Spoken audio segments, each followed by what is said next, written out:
उसकी दोस्त जो कहती है वो सुन के उसका फ़ोन हाथ से गिर जाता है। उसे मैसेज आता है कि वो बंदा उसका गला काट देगा। हेलो दोस्तों, तो आज मैं तुम लोगों को कुछ ऐसी स्टोरीज सुनाने वाला हूँ जिनमें सोशल मीडिया का ऐसा रोल है जिसको देख के तुम्हें भी सोशल मीडिया से डर लगने लग जाएगा। तो पहली स्टोरी जो है वो काफ़ी पुरानी है। ये 1990s में यूके में टेक प्लेस करती है। अब देखो, हम अपनी मेन कैरेक्टर को नाम देते हैं पिकाचू। हाँ, पिकाचू। तो जैसा कि मैंने तुम लोगों को बताया कि ये स्टोरी बहुत ज़्यादा पुरानी है। तो पिकाचू जो थी उसने अपना जो है एक नया हॉटमेल एड्रेस बनाया था और वो इस चीज़ को लेके काफ़ी ज़्यादा खुश भी थी। इनफैक्ट उन्होंने क्या किया, अपने जो जितने भी दोस्त हैं उन सबको अपना हॉटमेल एड्रेस दे दिया। लेकिन यही उनकी सबसे बड़ी गलती बन जाती है। पता है क्यों? क्योंकि बाद में एक स्टॉकर उन्हें मैसेजेस भेजने लग जाता है जो कि बहुत ज़्यादा क्रीपी थे। अब देखो, उन्हें ये बात तो याद नहीं है कि वो वर्डिंग्स क्या थी, लेकिन वो बिल्कुल भी अच्छे मैसेजेस नहीं थे। और उन्होंने जब इन मैसेजेस के बारे में अपने दोस्तों को बताया तब उन्होंने भी यही कहा कि ये काफ़ी ज़्यादा डिस्टर्बिंग और अनसेटलिंग है।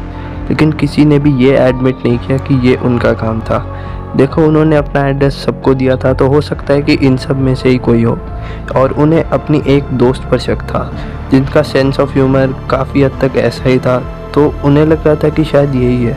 लेकिन बाद में ये जो मैसेजेस थे वो बढ़ते जा रहे थे। अब दो पॉसिबिलिटीज़ थी, या तो किसी को फ़नी लग रहा था उन्हें ऐसे प्रैंक करना, या तो सच में कोई उनसे बहुत ज़्यादा हेट करता है। अब जैसे ही ये चीज़ें और भी ज़्यादा बढ़ जाती हैं, ये मैसेजेस का आना और भी ज़्यादा डिस्टर्बिंग बन जाता है, तब पिकाचू डिसाइड करती है कि वो अपनी डार्क सेंस ऑफ ह्यूमर वाली दोस्त को कन्फ्रंट करेंगी और उनसे पूछेंगी कि क्या ये तुम्हारा ही काम है। And let me tell you भाई, वो मना कर देती है। यानी ये कोई और था। और ऑफ कोर्स अपनी दोस्त को ऐसे घिनौने मैसेजेस, इतने डिस्टर्बिंग मैसेजेस भेजना किसी इंसान का काम, एक नॉर्मल इंसान का काम तो बिल्कुल नहीं लग रहा था। अब तुम आगे सुनना कि क्या होता है। आगे पिकाचू को मैसेजेस आते हैं कि ये जो तुम्हारे बाल हैं, उस टाइम उनके जो हैं बाल वो ब्लॉन्ड थे और एंड में पर्पल थे। ठीक है, पर्पल एंड्स थे उनके। तो ऐसा समझ लो, उन्हें एक मेल आता है और उस मेल में लिखा था कि मैं आज रात, मैं यूट्यूब पे नहीं बता सकता, तो ऐसा समझ लो कि उनका सर ओपन कर दूंगा और गला एंड ऑल। ठीक है, तुम समझ जाना। ऐसे मैसेजेस के बाद वो इतनी ज़्यादा डर जाती हैं कि वो पुलिस को भी रिपोर्ट करती है, लेकिन पुलिस यही कहती है कि देखो, हमें ईमेल नहीं चलाना आता। व्हाट द फक भाई, ऐसी कैसी पुलिस है ये? पुलिस ऑफिसर कहते हैं कि वो जो भी कर सकते हैं वो करेंगे, लेकिन उन्हें ईमेल चलाना नहीं आता है, तो वो पता नहीं कर पा रहे थे कि ये बंदा कौन था। अब देखो, पुलिस ने बोला कि वो उनके टच में रहेंगे, लेकिन अब आज रात जो होने वाला था वो उसी का मैसेज तो था ना कि आज रात मैं आऊँगा, ऐसा मैसेज था। तो शी गेट स्केर्ड और उन्होंने अपनी दोस्तों को भी बुला लिया था। एंड ये लोग है ना पूरी रात बस जाग रहे थे और इनके पास काफ़ी सारे नाइफ्स थे अपनी प्रोटेक्शन के लिए, खुद को बचाने की पूरी कोशिश कर रहे थे। एंड जैसे ही दिन होता है, शी गेट्स रिलीफ कि कुछ भी नहीं हुआ।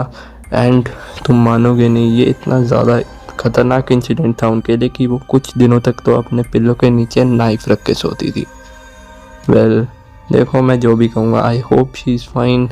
उन्होंने यही लिखा है कि अब वो ठीक है कम से कम। तो चलो अब बढ़ते हैं अगली स्टोरी पर। अब देखो, जैसा मैंने बताया कि ये वाली स्टोरी काफ़ी ज़्यादा डिस्टर्बिंग थी। अगली वाली में तुम्हें कुछ ऐसा पता चलेगा जो सुन के भाई मेरे भी गूज़ बम्प्स आ गए थे। तो सबसे पहले हम अपनी मेन कैरेक्टर को नाम दे देते हैं। Let's call her EV. तो ईवी जो थी ना, उसे इंस्टाग्राम वैसे तो बहुत ज़्यादा पसंद था, खासकर क्योंकि वो ऑफ कोर्स रील्स की वजह से, रील्स और अपने दोस्तों से बात करना। लेकिन कई बार उसे ये इंस्टाग्राम इरिटेटिंग भी लगता था, क्योंकि यहाँ पे बहुत सारे बॉट अकाउंट्स भी होते हैं ना, और एड्स भी आती रहती हैं। तो वो ज़्यादातर इन बॉट अकाउंट्स को रिपोर्ट कर देती थी। लेकिन एक दिन उसे एक रैंडम अकाउंट मिलता है और उस रैंडम अकाउंट में उसे बहुत ही अजीब सी फ़ोटोज़ मिलती हैं, कुछ यंग लड़कियों की, उसकी एज की लगभग काफ़ी सारी लड़कियों की उसे पिक्चर्स मिल रही थी उस अकाउंट पे। वो सब लगभग उसकी एज की थी, तो इसलिए उसे शक होने लगता है। और वो जब उसके कमेंट सेक्शन में जाती है ना, तो वहाँ पर कुछ रिपीटेड पैटर्न में कमेंट्स थे। ये समझ लेना कि जैसे कि अगर कोई स्माइली भेज रहा है, स्माइली वाला इमोजी, तो बस वही भर रखे हैं, और कोई वियर्ड कमेंट है तो वो वियर्ड कमेंट बस रिपीट होता जा रहा है। अजीब अजीब से कमेंट्स, अजीब अजीब से इमोजी सब भेजे जा रहे थे कमेंट्स में। काफ़ी अनयूजुअल था, राइट। लेकिन उसने देखा कि जैसे कि इन अकाउंट्स के अगर तुम फॉलोअर्स में जाओगे ना, तो एक पैटर्न था।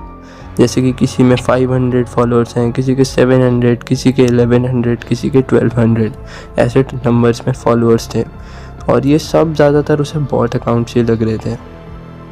तो देखो, इसमें वियर्ड बात मेन ये थी कि इसमें काफ़ी सारी यंग गर्ल्स की फ़ोटो थी, और हमारी जो मेन कैरेक्टर थी यानी कि ईवी, उसने देखा कि किसी के बाल ब्लॉन्ड थे, किसी के डार्क हेयर थे, किसी के ब्राउन हेयर थे।